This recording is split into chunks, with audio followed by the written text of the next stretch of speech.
नमस्कार दोस्तों, स्वागत है आपका हमारे YouTube channel SSC Guru Mann sir पर। दोस्तों, आज से हमने एक नई सीरीज शुरू की है करंट अफेयर्स की। इसमें हमारी कोशिश होगी कि आपको बेहतरीन विद एक्सप्लेनेशन के साथ पूरी डिटेल्ड करंट जीके तैयार करवाई जाए। ऐसे इस तरीके से तैयार करवाई जाए कि आपको सिर्फ वीडियो देखने से ही पूरी याद हो जाए। उसके बावजूद भी आपको टेलीग्राम ग्रुप में इसकी पीडीएफ भी मिल जाएगी। टेलीग्राम ग्रुप आपको ज्वाइन करना होगा, उसका लिंक डिस्क्रिप्शन बॉक्स में भी होगा। तो आज का जो पहला क्वेश्चन है, हाल ही में 6 दिसंबर 2020 को रवि पटवर्धन का देहांत हो गया। वह कौन से क्षेत्र से संबंधित थे? तो वो थे सिनेमा से संबंधित। ये अभिनेता थे, इनका देहांत हो गया है। और ये इन अभिनेता को आपने देखा भी होगा मूवी में। ये वैसे एक मेन रूप से मराठी अभिनेता थे। अब दूसरा क्वेश्चन, भारत में हर वर्ष सशस्त्र सेना झंडा दिवस कब मनाया जाता है? ये 7 दिसंबर को मनाया जाता है। और ये झंडे के 3 रंग तीनों सेनाओं को प्रदर्शित करते हैं। यह सेना के प्रति सम्मान प्रकट करने का दिन होता है। यह जाबाज सैनिकों के प्रति एकजुटता दिखाने का दिन है। 28 अगस्त 1949 को एक समिति के द्वारा यह निर्णय लिया गया था कि 7 दिसंबर को झंडा दिवस के रूप में मनाया जाएगा। तब से यह झंडा दिवस मनाया जा रहा है। 1949 में पहली बार यह मनाया गया था। इसके बाद अगला क्वेश्चन, कॉफी कैफे डे का नया सीईओ किसे नियुक्त किया गया है? तो कॉफी कैफे डे का नया सीईओ मालविका हेगड़े को नियुक्त किया गया है। अगला क्वेश्चन, फॉर्मूला 2 रेस जीतने वाले पहले भारतीय कौन है? ये है जेहान दारूवाला। बी सेकंड हो जाएगा इसमें, जेहान दारूवाला। तो ये बहरीन में आयोजित की गई थी ये फॉर्मूला 2 रेस। और इसमें युकी सुनोडा जापान के वो सेकंड नंबर पर रहे और वो 3.5 सेकंड से हार गए थे। जेहान दारूवाला पहले भारतीय है जिन्होंने ये रेस जीती है। इसके बाद अगला क्वेश्चन, 2020 में 6 व्यक्तियों में से एक एशियन ऑफ द ईयर पुरस्कार के लिए किस भारतीय को चयनित किया गया है? कौन वे एकमात्र भारतीय हैं? तो ये हैं अदार पूनावाला, ये चुना गया है। ये दुनिया के सबसे बड़े vaccine manufacturers serum institute of India के सीईओ हैं। और सिंगापुर के लीडिंग डेली की ओर से इनको ये सम्मान दिया जाएगा। और इसके अलावा 5 नाम और हैं। चीन के शोधकर्ता झांग योंग जेन, चीन के major general Chen Wei, Japan के डॉक्टर रायुची मोरिशिता, सिंगापुर के प्रोफेसर ओई इंग योंग और दक्षिण कोरिया के कारोबारी सियो जंग जिन। इन सभी को भी, इसके अलावा अदार पूनावाला के अलावा इन सभी को भी यह एशियन ऑफ द ईयर पुरस्कार से सम्मानित किया जाएगा। अगला क्वेश्चन, आगरा मेट्रो रेल परियोजना का निर्माण कार्य का उद्घाटन किसने किया है? इनका उद्घाटन किया है नरेंद्र मोदी ने। ये हाल ही में कल उद्घाटन हुआ इनका, 7 दिसंबर को वर्चुअल रूप से उद्घाटन हुआ है। अगला क्वेश्चन, विश्व आर्थिक मंच वर्ल्ड इकोनॉमिक फोरम 2021 की बैठक का आयोजन कहाँ पर होगा? ये सिंगापुर में होगा। सिंगापुर की लोकेशन दिखाते हैं आपको। ये है हमारा देश भारत।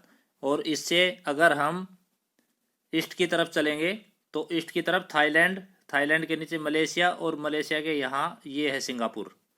ये आप लोकेशन देख सकते हो। सिंगापुर, यहाँ पर सिंगापुर है, यहाँ पर ये आयोजित करवाया जाएगा। अगला क्वेश्चन, यूनेस्को ने अपने अर्बन लैंडस्केप सिटी प्रोग्राम के तहत विश्व धरोहर शहरों की सूची में मध्य प्रदेश के किन शहरों को शामिल किया गया है? इसमें ओरछा और ग्वालियर दोनों को शामिल किया गया है। ये जो किले हैं ये दोनों, ये ओरछा और ग्वालियर दोनों के किले हैं, ये जो आपको दिखाई दे रहे हैं स्क्रीन पर। इसके बाद अगला question, the city and the sea उपन्यास के लिए किस लेखक ने तीसरा रविंद्रनाथ टैगोर साहित्य पुरस्कार जीता है? इसके 2 संस्करण ऑलरेडी इस पुरस्कार के दिए जा चुके थे। अब की बार ये तीसरा पुरस्कार दिया गया है। तो इसको जीता है राजकमल। उनके यह उपन्यास जो 16 दिसंबर 2012 को निर्भया गैंगरेप और जो मर्डर का जो कांड था उसके ऊपर यह पूरा उपन्यास लिखा गया है। और इसी उपन्यास को तीसरा रविंद्रनाथ टैगोर साहित्य पुरस्कार दिया जाएगा। अगला क्वेश्चन नंबर 10, फाइबर ऑप्टिक्स के जनक के नाम से जाने जाने वाला व्यक्ति जिनका हाल ही में निधन हो गया कौन है? तो ये हैं नरेंद्र सिंह कपानी। और नरेंद्र सिंह कपानी को ऑप्टिकल फाइबर का जनक कहा जाता है। उनके नाम 100 से अधिक पेटेंट थे। हाई स्पीड इंटरनेट तकनीक की नींव उन्हीं के द्वारा रखी गई थी। भौतिक विज्ञानी होने के साथ वह एक व्यवसायी और सिख कार्यकर्ता भी थे।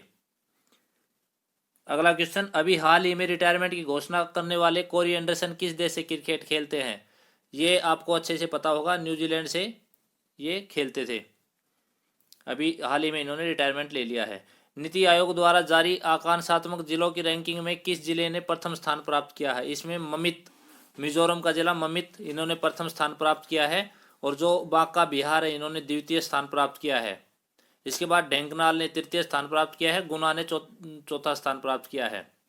तो सही आंसर हो जाएगा इसका ममित, मिजोरम। अगला क्वेश्चन, क्वेश्चन नंबर 13, भारतीय नौसेना पनडुब्बी दिवस कब मनाया जाता है? यह मनाया जाता है 8 दिसंबर को, भारतीय नौसेना पनडुब्बी दिवस। वह कौन सा देश है जो चांद पर अपना राष्ट्रीय झंडा फहराने वाला दूसरा देश बन गया है? तो चीन वह देश है और पहला देश है अमेरिका। चीन ने जो चेंज E5 मिशन के द्वारा यह ऐतिहासिक उपलब्धि हासिल की है। अब तक सिर्फ संयुक्त राज्य अमेरिका, USA के पास यह उपलब्धि हासिल थी। 1969 में अपोलो मिशन के दौरान चंद्रमा पर USA ने अपना झंडा फहराया था। भारतीय मूल के किस हेल्थ एक्सपर्ट को विश्व स्वास्थ्य संगठन फाउंडेशन का CEO नियुक्त किया गया है? तो ये अनिल सोनी को नियुक्त किया गया है। विश्व स्वास्थ्य संगठन ने दुनिया में स्वास्थ्य के मोर्चे पर लड़ाई के लिए नया संगठन बनाया है। अनिल सोनी इसके पहले CEO हैं और सोनी 1 जनवरी 2021 को अपना पदभार संभालेंगे। तो ये थे आज के इम्पोर्टेंट 15 क्वेश्चन। कल और इम्पोर्टेंट 15 क्वेश्चन लेकर फिर हाजिर होंगे। और करंट अफेयर्स के लिए आप हमारे चैनल से जुड़े रहिए। हमारी कोशिश यही होगी कि इनसे बाहर कुछ भी ना आए, क्योंकि आजकल जो एग्जाम हो रहे हैं उनमें करंट अफेयर्स का एक बहुत महत्वपूर्ण रोल होता है। अगर 50 नंबर की अगर जीके आती है तो उसमें करंट अफेयर्स 10 से 12 नंबर के आते हैं। इसलिए रोजाना अप टू डेट रहिए, चैनल से जुड़े रहिए। चैनल पर नए हैं तो चैनल को सब्सक्राइब कर लीजिए। वीडियो पसंद आए तो वीडियो को लाइक ज़रूर करना और शेयर करना। थैंक्स दोस्तों, बाय।